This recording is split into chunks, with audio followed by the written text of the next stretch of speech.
Class 12th exercise 4.2 determinants का property first समझेंगे और एग्जांपल नंबर 6 इसी वीडियो में समझेंगे।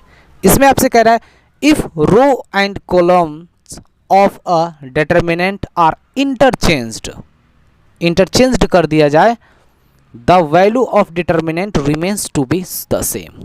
ठीक है, जो उसके वैल्यू आएंगे वह क्या होंगे, सेम होंगे। ठीक है, अगर रो और कॉलम किसी भी डिटर्मिनेंट का रो और कॉलम इंटरचेंज्ड कर दिया जाए, ठीक है, या फिर इसको हम ट्रांसपोज भी बोलेंगे, इंटरचेंज्ड को कर दिया जाए तो उसके जो वैल्यू आएंगे डिटर्मिनेंट के वह सेम होंगे। ठीक है, इसका मतलब हम लोग समझते हैं। देखिए, अगर हमारा डिटर्मिनेंट है A1 B1 C1 A2 B2 C2 A3 B3 C3, ये हमारे पास डिटर्मिनेंट है। ठीक है, अगर हम इसको क्या करते हैं, अब इंटरचेंज्ड करते हैं, इंटरचेंज्ड करेंगे तो उसके जो वैल्यू होंगे वह सेम होंगे। तो इसको वैल्यू सेम का मतलब इक्वल होंगे। तो अब इसको हम क्या करते हैं, इंटरचेंज्ड करते हैं। तो ये A1 रो में है ना, ये रो में है लिखा हुआ, ये R1 है, तो ये R1 को हम C1 में चेंज कर देंगे, यानी कि कॉलम में लिखेंगे A1 B1 C1। ये सेकेंड रो, तो हम इसका सेकेंड कॉलम बनाएंगे A2 B2 C2। ये थर्ड रो, थर्ड कॉलम बनाएंगे A3 B3 C3। तो इन दोनों के जो वैल्यू होंगे, यह डिटर्मिनेंट और इसको मैंने इंटरचेंज कर दिया, इन दोनों के जो वैल्यू होंगे वह इक्वल होंगे, यानी कि सेम होंगे, बराबर होंगे। समझ में आया? प्रॉपर्टी फर्स्ट यही कहता है। अब समझते हैं हम लोग example number 6। Number 6, verify property first लिखा हुआ है जो अभी अभी हम बताए हैं, फॉर ये डिटर्मिनेंट है। चलिए अब हम लोग इसको देखिए सोल्व कैसे करते हैं। ठीक है, हमारे पास डिटर्मिनेंट क्या गिवन है, डिटर्मिनेंट हमारे पास है, ये डिटर्मिनेंट है और इसी डिटर्मिनेंट को हम यहाँ पर इंटरचेंज्ड भी कर देते हैं, इंटरचेंज्ड कर देते हैं। ये ट्रांसपोज बोलेंगे, यानी कि इसी वाले डिटर्मिनेंट को हम इंटरचेंज्ड करेंगे, जिसको हम ट्रांसपोज बोल रहे हैं। ठीक है, चलिए करते हैं। इन दोनों के देख लीजिएगा, जो वैल्यू आएंगे डिटर्मिनेंट के सेम होंगे। तो पहला में क्या है, फर्स्ट रो लिखिए आप, देखिए कैसे आप इसको इंटरचेंज्ड कीजिएगा। ठीक है, 2 - 3 5, तो यहाँ पर लिखा हुआ है ना 2 - 3 5, ये आपके क्वेश्चन में है। तो ये रो में लिखा हुआ है, आप इसको कॉलम में लिखिएगा 2 - 3 और 5। फिर दूसरा वाला रो लिखिए 6 0 4 6 0 4। ठीक है, रो मैंने लिख लिया, अब इसी को कॉलम में लिखना है 6 0 4। फिर अब ये देख लीजिए थर्ड रो लिखिए 1 5 - 7 1 5 - 7।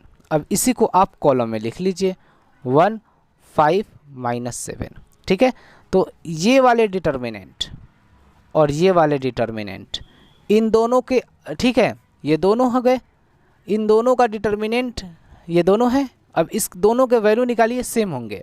ठीक है, चलिए अब वैल्यू कैसे निकालते हैं ये जान लीजिए।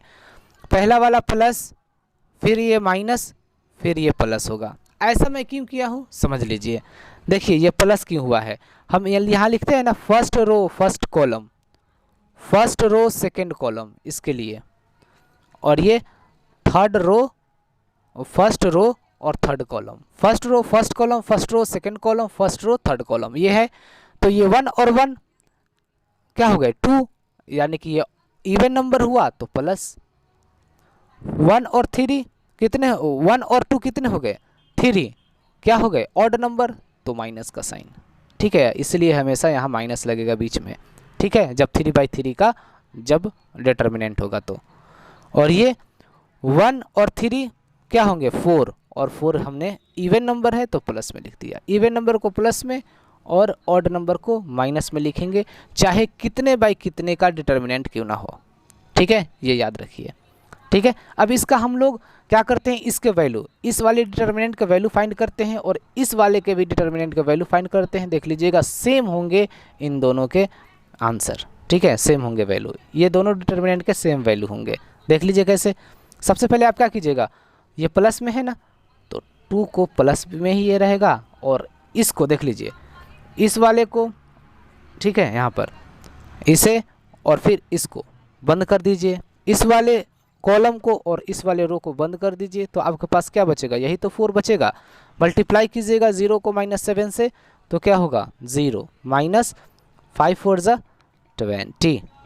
ये माइनस का साइन है और ये भी माइनस है, माइनस और माइनस क्या हो जाएंगे, प्लस हो जाएंगे, याद रखिएगा प्लस, और आप लिख दीजिए 3, ओके, और फिर इसको क्लोज कर दीजिए। देख लीजिए यहाँ पर मैं आपको बताना चाहूँगा अच्छे से, ठीक है। अब यहाँ पर देख लीजिए, अब ये वाले रो, ये वाले कॉलम और ये वाले रो को क्लोज कर दीजिए। आपके पास क्या बचा, 6 4 1 -7 बचा ना। अब इसको मल्टीप्लाई कर दीजिए, तो 6 7 ज़ा -42, ठीक है, और फिर ये माइनस का साइन आएगा और ये 4 1 ज़ा 4, क्लियर। फिर यहाँ प्लस का साइन है तो मैंने प्लस का साइन दे दिया, क्लियर। और इसको क्लोज कर दीजिए, तो क्या बचा 6 0 1 5, तो 6 5 ज़ा, इसको इससे मल्टीप्लाई कीजिए, कितने होंगे, क्या है ये 5 है ना, 5 लिखिए, पहले 5 लिखेंगे प्लस के बाद 5 लिखेंगे, फिर कितना, यही तो है हमारे पास, ये क्लोज हो गया, ये वाले क्लोज कर दिए, ये वाले क्लोज कर दिए, हमारे पास क्या बचा, हमारे पास यही तो बचा 6 0 1 5, तो 6 5 ज़ा 30 माइनस 1 को 0 से मल्टीप्लाई कीजिएगा तो 0 आ गया समझ में। अब यहाँ देख लीजिए -40, 22 ज़ा 40 -40 प्लस, यहाँ पर देख लीजिए 3 इंटू ये -42 और -4 दोनों को जोड़ेंगे तो कितने हो जाएंगे, -46, और ये प्लस ये 5 30 ज़ा कितने हो जाएंगे 150, ठीक है। अब देख लीजिए यहाँ पर -40 और ये क्या है, और ये प्लस माइनस माइनस 46 3 ज़ा कितने होंगे 138 और प्लस 150, ये दोनों को प्लस माइनस कर दीजिएगा तो आपको -28 आएंगे। समझ में आया। तो देख लीजिए इस वाले डिटर्मिनेंट के हमारे वैल्यू क्या हो गए -28, तो इस वाले के भी -28 आएंगे। ये प्लस में लिख दीजिए और ये माइनस में लिख दीजिए, ये प्लस में लिख दीजिए। अब बताने की तो ज़रूरत नहीं है, 2 बाहर लिखे रखिए और फिर इसको और इसको क्लोज कर दीजिए। 0 -20 माइनस ये 6 माइनस एक ही है तो 6, और फिर इसको क्लोज कर दीजिए, इसे और इसे क्लोज कर दीजिए, तो माइनस और माइनस प्लस 7 3 ज़ा 21, और फिर ये माइनस हो जाएंगे, ठीक है।